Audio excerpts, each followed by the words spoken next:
the Carl debrodie case. The Attorney General's office is asking the court to drop the lawsuit against 5 of the 12 defendants. Good evening, everyone. I'm Emily Spain. And I'm Jim Rake. Thanks for joining us. These 5 are state workers and do not face criminal charges. debrodie's biological mother is suing the group of 12 for civil liability in her son's death. KOMU8's Jared Smith is here in the studio with the details on this update.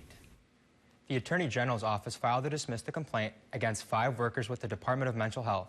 The request says state workers should have immunity in cases like this where they had no direct oversight. But I spoke with debrodie's former guardian today, and she strongly disagrees. Everybody is trying to pass the buck. debrodie's former guardian, Mary Martin, is not happy about these new developments. She says even if some of the defendants did not see debrodie every day, they are still liable.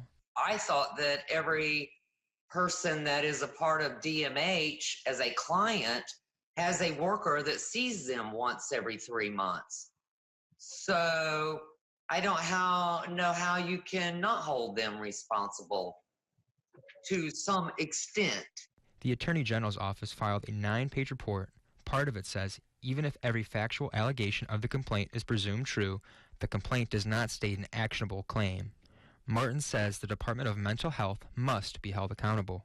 Yes, I agree that the lower people had more responsibility in the sense of the day-to-day, but DMH, they're going to have to keep up with their clients.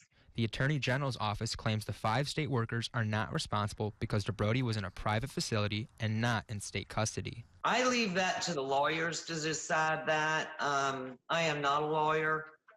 I want everybody that came in contact or should have come in contact with Carl to have responsibility. There's no word yet on when this request may be granted or denied. Some of the other defendants in the debrodie case will be back in court Friday. In the studio, Jared Smith, KOMU8 News.